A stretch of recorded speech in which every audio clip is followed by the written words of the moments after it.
Hello Internet, and welcome to this video, who is probably not going to be very long because I am sick. I don't know what I have, a cold, laryngitis, something. I'm going to the doctor later with any hope, but I forgot to put out a video last week when I was at a training course with work. So I figured I had to get one out this week just to, not lose momentum.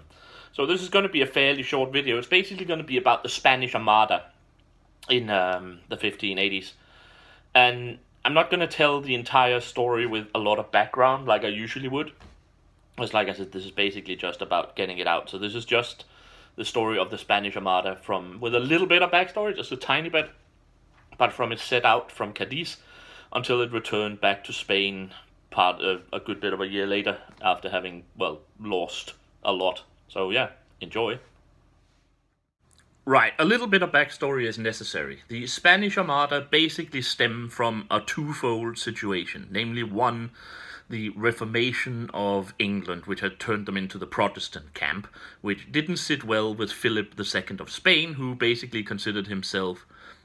Well, he was a very staunch Catholic, and he basically considered himself the living weapon of God against the heretics. He had also married Henry's daughter Mary and had actually been sort of at least officially King of England for her 5-year rule. And after her death, he still at least considered himself to be the rightful King of England and didn't particularly care for the fact that Mary's younger sister Elizabeth, a Protestant, had taken up the reins. And it was then in 1588, actually in 1587 that it started. He decided to, screw this shit. We are going to send a fleet to invade and take over the country, bring them back to God, and bring them under the Spanish crown. To do this, he gathered up a fleet of about 160 massive galleons with an innumerable amount of troop ships on board that should ferry his army from Spain up into the Channel, defeat the British fleet, land in England, overwhelm the small and non-standing British army, take over the country, and, well, there you go. To further support his efforts, he called upon, at the time it's worth noticing that Spain basically ruled what is today Belgium, and because they were fighting the Dutch, who was rebelling against the Spanish rule at the time, Spain had a rather large army there, and Philip ordered his commander at that point, Alexander Farnese, the Duke of Parma, to also bring some men to rendezvous with the Spanish fleet, the Spanish Armada, and put them over to England. Now, this Farnese wasn't actually too happy about, because he realized that the whole thing was doomed from the get-go, to be perfectly honest. The Spanish Armada, while looking incredibly powerful, actually had a couple of really big problems that I'll get back to later. And he probably also realized that the maybe 18,000 men that he and the Armada together could scrape up, while professional and powerful, would probably not be a match for the about 200,000 militiamen that Britain could scrape together. They would eventually overwhelm them just by sheer numbers. So Parma did not lend all the support to the Armada as he was expected. One reason for its defeat.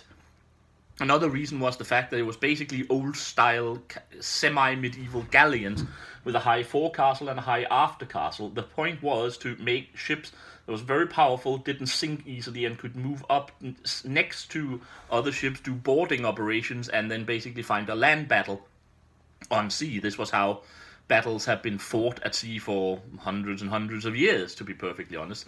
The British, however, had smaller ships, which basically also meant they were more maneuverable, could cross closer to the wind.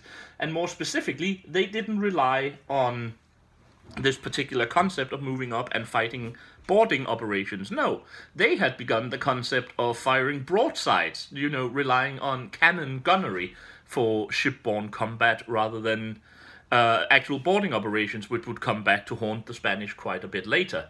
Also, the English commanders were all naval officers, and their fleet was completely crewed by, sailors. So they were experienced fleet, while most of the Spanish commanders, there were captains on board their ships, but these were often overruled by army officers stationed there or whatever else, and of course the fact that the Spanish fleet had to be chaired or commanded by a very powerful nobleman because, hey, it was Spain in the 16th century.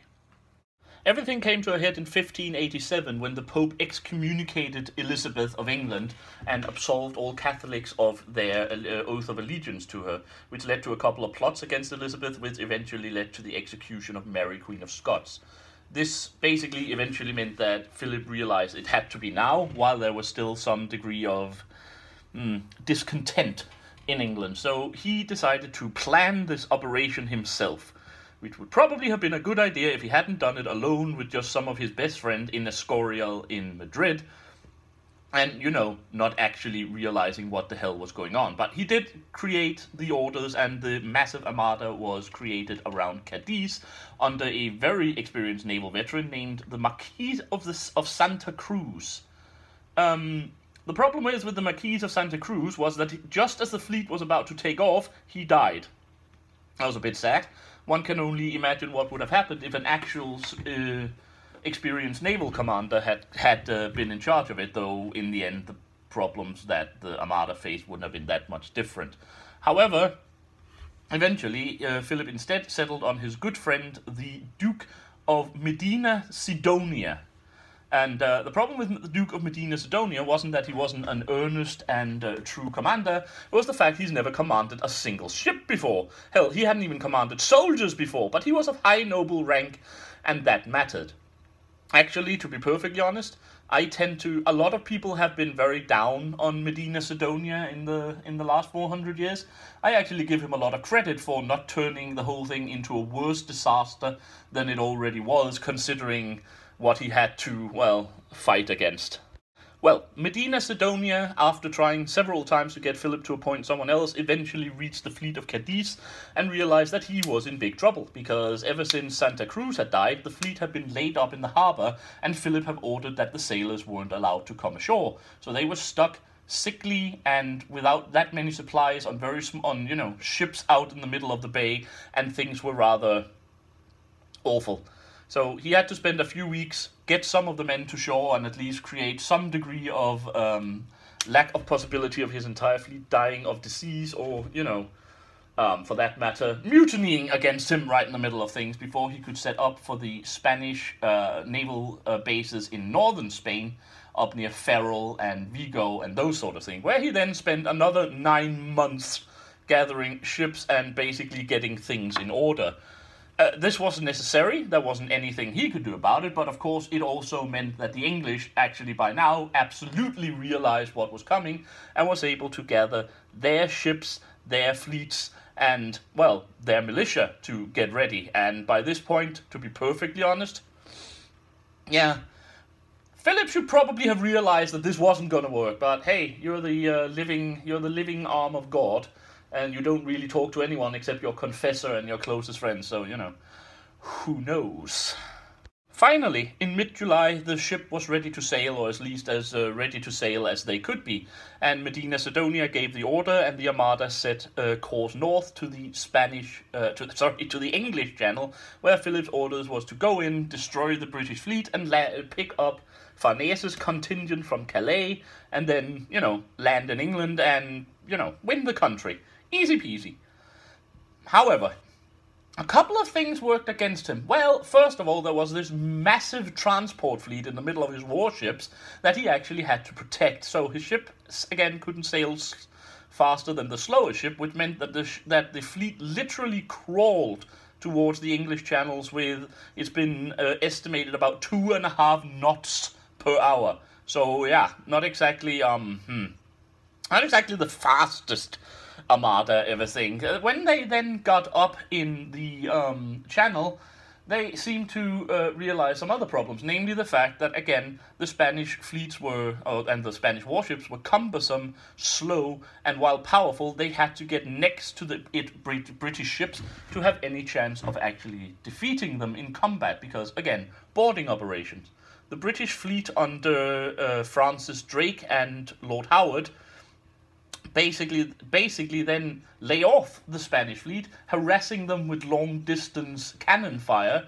It didn't do much damage to the Spanish fleet, but again, they couldn't grapple with the English, and they realized that they had to defeat the English fleet first, because otherwise, if the British fleet got in the transport fleet, then everything would be lost. So the Spanish fleet kept plowing its way up the channel, desperately trying to get into fighting range of the British, while the British just literally, well, as much as they could in the 16th century, danced around just outside Spanish range, pouring gunfire into them. Again, in the end, it didn't really do all that very much to the Spanish, because they didn't really suffer any real, damage, although 2 ships was lost due to a collision between them. But basically, it annoyed the Spaniards a lot, and also because at this point the British were joined by Dutch pirate raiders. They were basically just being, things are not working. At this point, then, Parma threw a spanner in the works, basically by not being ready with the forces he was supposed to bring from his already overstretched army of the Spanish Netherlands to aid in the Armada's invasion. So Medina Sidonia, who expected to find him off Calais, in fact realized that nope, there was absolutely no Farnese there, and in contradiction of his orders that he had otherwise until now followed to the letter, decided to sail to Flanders to meet up with Farnese in his headquarters and figure out what was going to go on.